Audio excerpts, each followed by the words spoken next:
Okay. A great man by the name of Isaac Asimov once said, "I do not fear computers, I fear the lack of them." So it's safe to assume that a lot of us feel the same way because we use our cell phones, our laptops, our computers, electronics in every aspect of our life. So, according to the University of Washington, the study of anthropology is not just tools used in the past, but tools used for the present and that are going to be used in the future. Um, the so it's safe to say that our technology today, computers, cell phones, and everything are just not tools, but a part of humanity itself because they're used in every aspect of our lives. When we go on Facebook, Twitter, when we're looking for someone, sending emails, we don't go out and find each other. Like I talked to my parents and they told me that back in the day they used to just walk to people's houses to look for somebody, or you write letters or fax something. But nowadays it's emails, cell phones, text messaging, apps, phones, just about anything that you can ever imagine can be done through electronics. First main point. Biological technology is by far one of the most important advancements in human history. With technology today, humans can live longer and maintain their health longer. When someone gets cancer or a tumor or some other life-threatening illness, technology is used to put them through chemotherapy or to find the source of problems, and is also used to help doctors kind of eradicate like any issues that they have with any illnesses that they have. Once my best friend's mother suffered a stroke and she should have died, and she was actually in a vegetative state for a few months.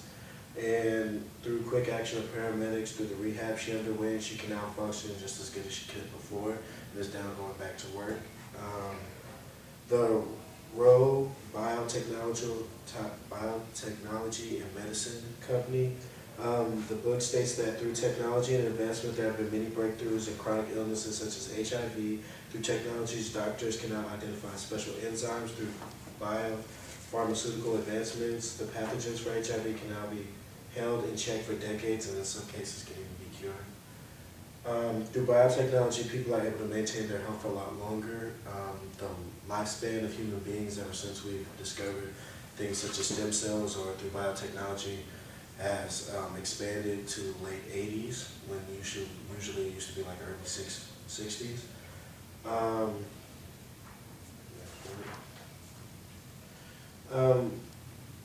Technology is pretty much an avid part of communication. Whenever you use Facebook or anything like that, it tells you exactly where you just posted something from. You can tag any of your friends in it. It can be used to relate messages, bring up pictures, look up people from your past. So it's safe to say that technology has farly advanced communication in different ways with all the different apps that we have, with cell phones, text messaging, all those. Not a day goes by that most people do not use their cell phones if they have one.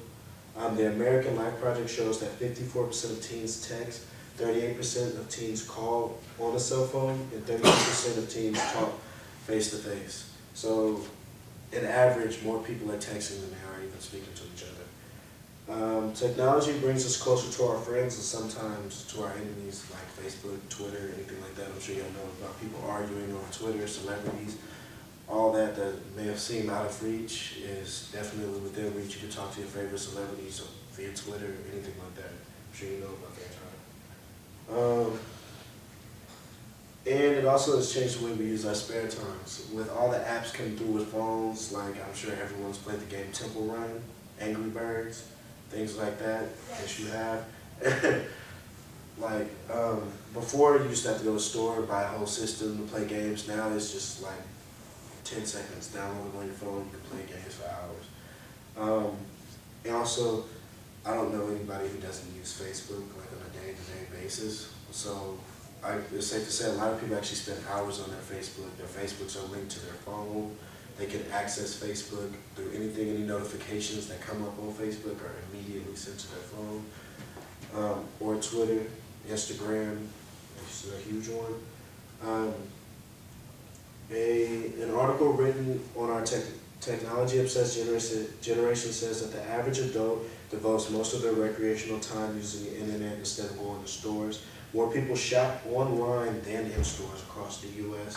We watch more TV in America than any other country in the world, meaning that technology has effectively taken up most of our spare time. Instead of going out and playing like kids used to, or like I did when I was little, a lot of people played these video games online, watching TV, and doing those things.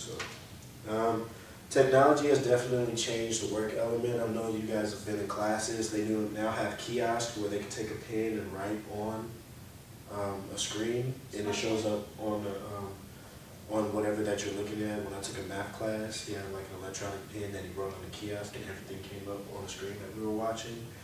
My mother works for project management, IT for Kaiser, and she's constantly on the computer making spreadsheets, Excel, doing face-to-face chats, conference calls, and things like that, which usually a lot of people have to fly and meet up for stuff like that in older times. But now today, just with a click of a button, you can speak to someone that's halfway across the world, especially meeting with business. In conclusions, as the years pass, who knows how technology will affect our lives, from artificial limbs to more interactive social networks to new job requirements. It's safe to say that as far as humans are evolving, so will technology. Technology is the basis of human life in this day and age. We use it for multiple purposes, through medication, our leisure time, or when we can finally tear ourselves from Facebook to do some work. The most important thing is to embrace technology. Don't get left behind, because when future anthropologists dig up your remains, it's going to suck if you're the only one without the new iPhone or whatever else happens, because you know how they dig up human remains. We found tools and things like that. They're probably going to find a laptop on you. So that's it. Is there any questions?